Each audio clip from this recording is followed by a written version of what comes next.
इससे पूर्व के वीडियो में मैंने छाया मत छूना कविता के प्रथम अंतरे को आपको समझाया था। आज हम दूसरे अंतरे को देखते हैं।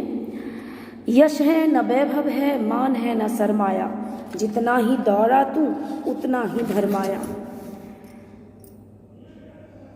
यश नहीं है, यश प्रतिष्ठा। इसमें कवि कहता है कि जीवन में दुख और सुख तो आते रहते हैं, पर दुख की घड़ियों को अगर सुख में याद करते हैं तो सुख का आभास नहीं होता, और अगर दुख में सुख को याद करते हैं तो दुख बढ़ जाता है, दोहरा जाता है। कवि कहता है कि मेरे मन, आने वाले दुखों के समय छाया रूपी जो सुख है उसको याद मत करना, उसको मत छूना, क्योंकि इससे दुख कम नहीं होता। यश है न वैभव है, मान है न सरमाया, जितना ही दौड़ा तो उतना ही भरमाया। कवि कहता है कि मेरे जीवन में न तो शान शौकत है, न ही धन दौलत है, न मान सम्मान है, और न ही किसी प्रकार की पूंजी, श्रेष्ठता और प्रभुता की इच्छा जो है, ये केवल धोखे के पीछे भागना है। वर्तमान में आपके पास अगर यश, वैभव, प्रतिष्ठा, धन दौलत, प्रतिष्ठा आदि नहीं है, सम्मान नहीं है, तो आपको याद रखना है कि आपके पास जब किसी प्रकार की पूंजी नहीं है तो श्रेष्ठता और प्रभुता की प्राप्ति की इच्छा केवल धोखे के पीछे भागने के समान है। जो नहीं है उसे प्राप्त करने की इच्छा है।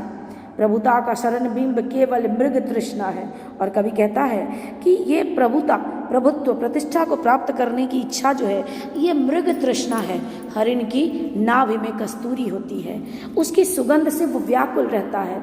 उसे लगता है कहीं पर ऐसा तृण, ऐसी घास है जिसमें ये सुगंध है और उसको खाकर मैं तृप्त होऊंगा, और वो भागता रहता है और अंततः वो उसे प्राप्त नहीं कर पाता, उसकी मृत्यु हो जाती है। तो यहाँ कवि वही बात कहता है कि जो नहीं है उसकी इच्छा, श्रेष्ठता और प्रभुता की प्राप्ति की इच्छा जो है वो धोखा है। उसे प्राप्त करने की इच्छा के कारण मृग तृष्णा वाली स्थिति हो जाती है। हर चंद्रिका में छिपी एक रात कृष्णा है। पूर्णिमा के पश्चात एक अमावस्या की रात भी आती है। सुख है तो दुख भी आएगा, दुख है तो सुख भी आएगा। तो ऐ मेरे मन, जो है यथार्थ कठिन उसका तू कर पूजन, छाया मत छूना मन होगा दुख दूना।